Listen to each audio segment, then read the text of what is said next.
4 grandes lettres spirituelles. Voilà.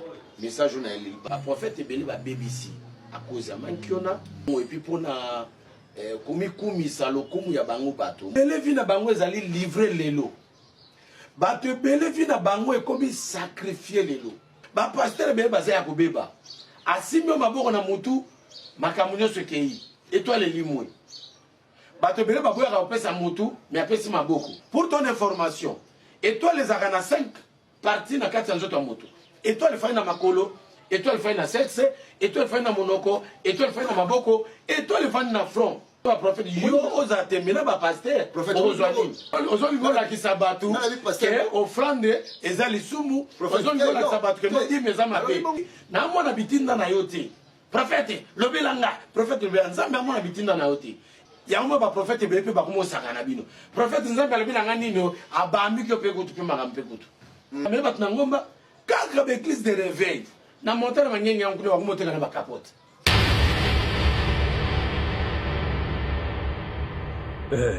Patch UC TV, la chaîne surnaturelle, la chaîne surnaturelle, surnaturelle. Action.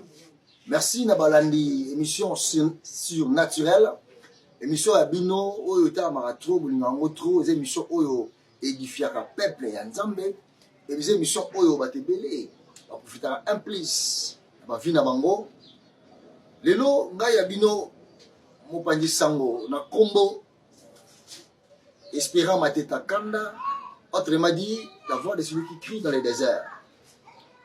Le coup l'invité, Oyo, Tobengi Lelo, l'émission Oyo Biso, le surnaturel, Oyo Messara pour Bimisa, Kati, Oyo Bomamake Bima, Oyo Molimwe Bima, vérité Bima, vérité, vérité.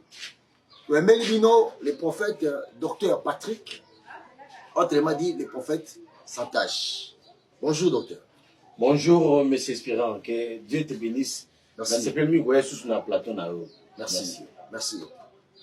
Andeko, tout le monde a oyo, avant de faire la macam, tout le monde a liboso. Motuna liboso ezali, motuna liboso ezali, motuna liboso ezali. Batebele ba nimelaka prophétie te, ici ba nimelaka ba prophète. Et belé va niveler la prophétie, je suis la prophète. Je suis la prophète, des escrocs, des aventuriers. On a prophète, on a boundaranaye, on a boîte de nuit, on a bassé, on a bassé, na mona prophète, on a bassé. Non, yo so sakani na au moins on a pédé. Ya moi chino au mona. Ya bloc bon. Donc et sali image de prophète. On a ngo ko banini par rapport pour poser prophète. On a ngo banini par rapport à au va gérer la prophète. Merci beaucoup pour la motuna nayo. Avant la bande d'émission, na prière. Que l'Éternel vous bénisse. Kangami suneska ozali. Zambi na lola pambola motomoko azola nabiso. Aza malade na mbit hôpital. Kolo pesa et solution. La Bible dit dans leur détresse, dans leur angoisse, il invoqua l'Éternel au préalable. L'Éternel envoya sa parole. Ensuite, il les guérit. Guérir motomoko aza na malade à cancer, na malade à sida, na malade à diabète chronique. Guérir papa moko oyo souffrir na maladie lombaire na malade oyo ezali ya mikuwa ya rhumatisme e kolo bimisa moto na prison zolanda biso zambe na lola pesa misala na bao bakuluka misala pesa mabota na bo bakuluka mabota pe pesa mikanda na bo baza partout na dans le monde pesa kimia au nom de Jésus tombola ba na yo na bondeli na kondima amen. Amen. Merci pour la motuna na yo omoni prophète azamutu oyo nzambe atinda kasuka ngalo bela peuple na yo. Si Dieu veut parler à son peuple, il va choisir quelqu'un. Les prophètes, ce sont des nabis. Les nabis, c'est qui? Ce sont des ambassadeurs. Ce sont des personnes à travers laquelle Dieu passe pour guérir son peuple. Les prophètes, baza batu ya kosakanate, les londe ba kosakana ba prophète. Les prophètes ebeli ba BBC à cause de mankiona, à cause de n'importe quoi. Et en plus, les prophètes ebeli ba BBC musala pour na mongo. Pour na mbongo et puis pour na kumi salo kumu ya bango bato moni muto opesa témoignage nzambe ya prophète kinganda biksinga et bato muso abosa na mo nzambe ya papa o Paul banzambe ya prophète ya bile susu prophète ya biksinga et prophète na kati église ya yoki yango azotika ezaba ba prophète mususu azokota na église bato bazofuka mazo tshaba mba maboko bazozwisika na nzambe wona za mabi Mais le prophète baza ba toi valeur. Ce qui nous a mené le peuple né au banzela ba prophète. Bible le biboui. Dieu ne peut jamais faire quelque chose s'il ne révèle pas son plan, son secret à ses serviteurs les prophètes. Natangi na Bible na livre Osée. Bible zolba par un seul prophète, Israël fut sorti de l'Égypte et c'est par un seul prophète Israël fut gardé. Israël et bimak na prophète, ils ont gardé et pas ya prophète. Ndoko apôtre Paul azolo baboy. Aujourd'hui, l'Éternel, l'ange de l'Éternel m'est apparu la nuit. Il m'a donné toutes vos vies entre mes mains. Omoni, ba prophète ba comme à niveau ya simba même bobo ya bana na batu. C'est très important. Alors, ce prophète a comme ça ba n'importe quoi kobunda wana baza batu bazaki ba charlatan bandoki ba bongo le ba prophète, mais pas moi. Moi je suis prophète de l'Éternel, docteur de la parole de Dieu, licencié en théologie. Et j'ai des mentors qui peuvent venir témoigner. Que l'Éternel vous bénisse. Ouais, prophète, mais on dirait, prophète, ça sera prophète, ceux qui ont prophétisé, il y a des églises qui ont prophétisé, il y a des choses de l'Éternel. D'ailleurs, on a un caractère très bizarre. Un caractère très bizarre. Moi, je suis un prophète à Bayaranaï, whisky. Moi, un prophète, je suis un Bounarane, Bitumba. Il n'y a pas de maître, c'est-à-dire, tout le monde a un kisayo. Dans ce cas, en dehors, il y a un moussala naïe, il y a un moussala bengelié. Vu on a pu mener en dehors, tu peux observer, est-ce que double face, on a pourquoi dans le monde de la prophétie, la prophète, tu veux battre juste. Mais Nassi à répondre double face, on a parce que Bible dans les derniers jours, plusieurs viendront à mon nom. Seigneur, Seigneur, n'avions-nous pas prophétisé à ton nom? N'avions-nous pas prêché à ton nom? N'avions-nous pas fait des miracles à ton nom? Le Seigneur leur dira ouvertement, je ne vous ai jamais connu, vous qui commettez l'iniquité. Au monde, ça n'est pas iniquité. Il peut invoquer le nom de l'Éternel. La guérison, le miracle vient. Il peut prêcher la parole de Dieu. Mais dans les derniers jours, mieux vaut la fin d'une chose que son commencement.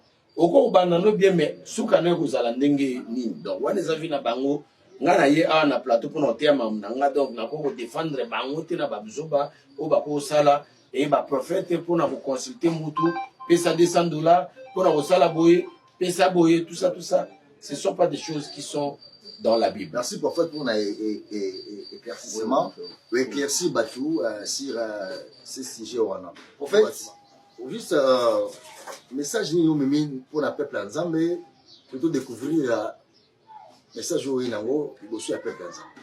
Merci beaucoup. Ce que vous avez Cameroun Lobaté, au la télévision, parce que ici c'est la vie ou la mort. Ce que vous avez la télé, vous avez Lobaté, Vanananda. Lélo, Nzambe a fait un message très important où il y a un peuple de Dieu. Grand thème moko toujours développé Mikolo dénommé en 4 grandes lettres spirituelles. 4 grandes lettres spirituelles. Voilà.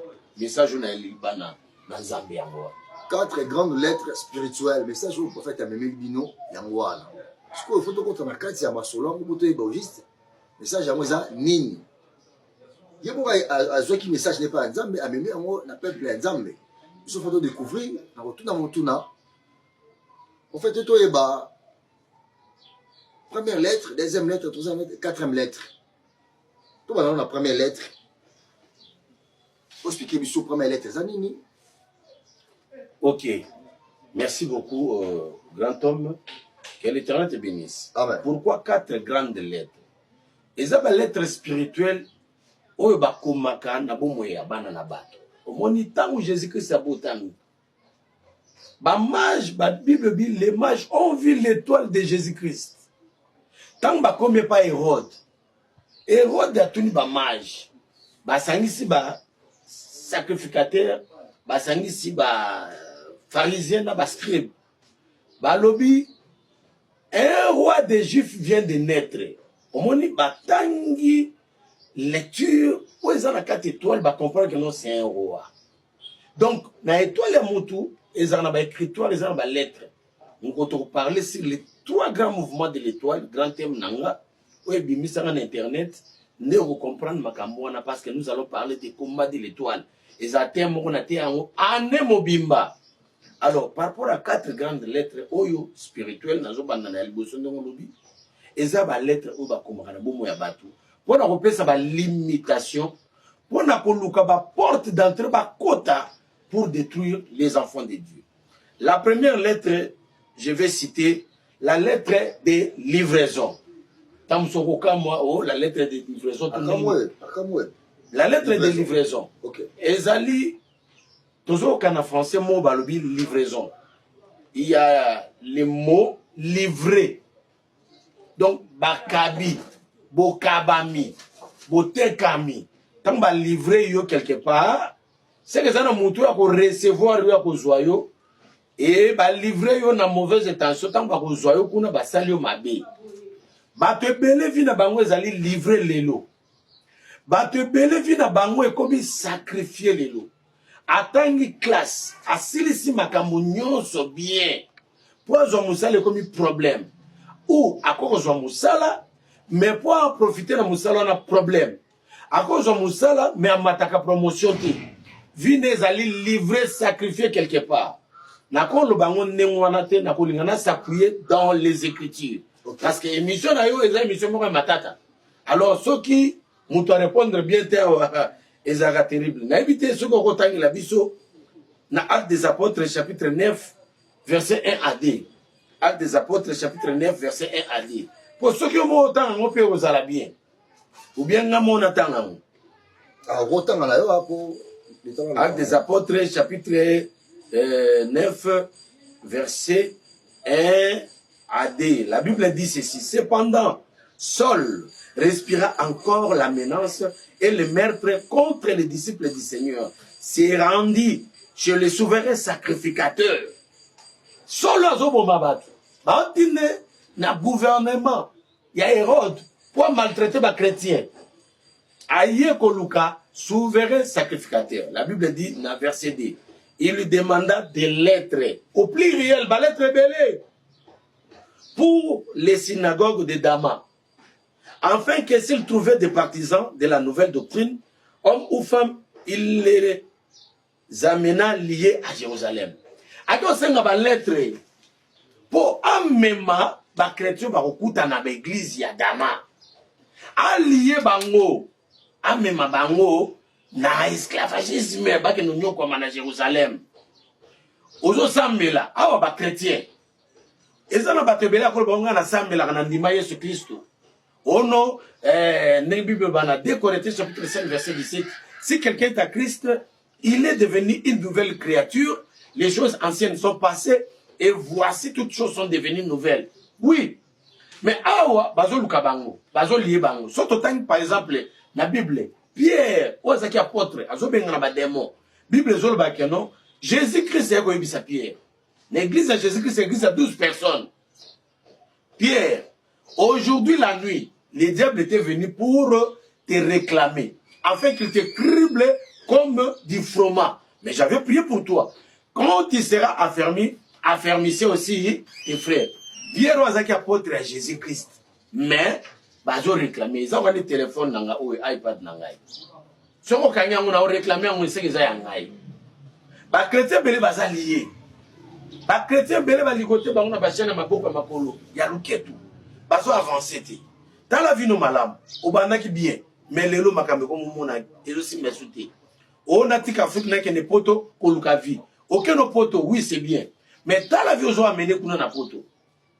Vie beaucoup ba difficulté. Vieux ont mené kuna plutôt. Vieux pas problème. Aux humains candidatés. Au balité. Soko bali au sali divorce. Au comme une femme seule. Tu souffres. Madame beaucoup de fellows en Afrique. Mais au kepoto comme konyo kwama. Moi ils ont en Afrique ezate soni. Aux hommes bali pesa ka mutu limitation. Ezoko balo bakatabali kana mulaya singana. Oui.